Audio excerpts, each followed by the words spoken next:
സമയം ഏകദേശം 4:15 ആയിട്ടുണ്ട് കേട്ടോ. അപ്പോൾ ഞാൻ അഫീനെ കൂട്ടാൻ വേണ്ടിയിട്ട് പോകാൻ ഇറങ്ങുവാണ്. അപ്പോൾ ഈ ഒരു റബ്ബർ തോട്ടം കഴിഞ്ഞിട്ട് വേണം കേട്ടോ നമുക്ക് റോഡിലേക്ക് എത്താൻ വേണ്ടി. സാധാരണ 4:20 ആകുമ്പോഴത്തേക്ക് അവരുടെ ബസ് വരുന്നതാണ്. പക്ഷേ ഇപ്പോൾ ആനിവേഴ്സറിയുടെ പ്രാക്ടീസും കാര്യങ്ങളൊക്കെ നടക്കുന്നതുകൊണ്ട് 3:45 സ്കൂൾ വിടുമെന്നുള്ളത് മെസ്സേജ് ഉണ്ടായിരുന്നു. അപ്പോൾ അതിനനുസരിച്ച് നമ്മൾ ഇവിടെ വന്ന് നിന്നാൽ മതിയല്ലോ. അങ്ങനെ അവൻ വന്നു. ഞങ്ങളിതേ കടയിൽ കയറിയതാണ് സിപ്പപ്പ് വാങ്ങിക്കാൻ വേണ്ടിയിട്ട്. 2 സിപ്പപ്പ് വാങ്ങിച്ച് ഞാനും അഫിയും കൂടി അത് കഴിച്ചുകൊണ്ട് വീട്ടിലേക്ക് എത്തി.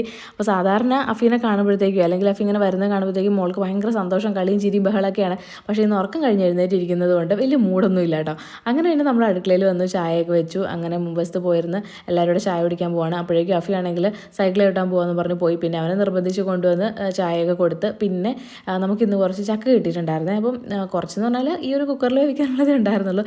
അങ്ങനെ അത് ഉമ്മിച്ചിതേ പുഴുങ്ങുന്നതാണ് കേട്ടോ. എന്തായാലും രാത്രി ഇത് കഴിക്കാമെന്ന് വിചാരിച്ചു. പിന്നെ ഇന്നലത്തെ മത്തിക്കറി ഉണ്ട്, അപ്പോൾ അതും കൂടി കൂട്ടി കഴിക്കാമെന്ന് വിചാരിച്ചിട്ട് അത് സെറ്റ് ചെയ്യുന്നതാണ് കേട്ടോ. ഇങ്ങോട്ടേക്ക് വന്നേ പിന്നെ ഏറ്റവും മെച്ചം ഉണ്ടായത് അഫിക്കാൻ കേട്ടോ. കാരണം ഇവിടെ ഇഷ്ടംപോലെ കുട്ടികളുണ്ട്, ഏകദേശം അവൻ്റെ പ്രായത്തിലുള്ളത്, സൈക്കിൾ ഓടിക്കാനും കളിക്കാനൊക്കെ ആയിട്ട്.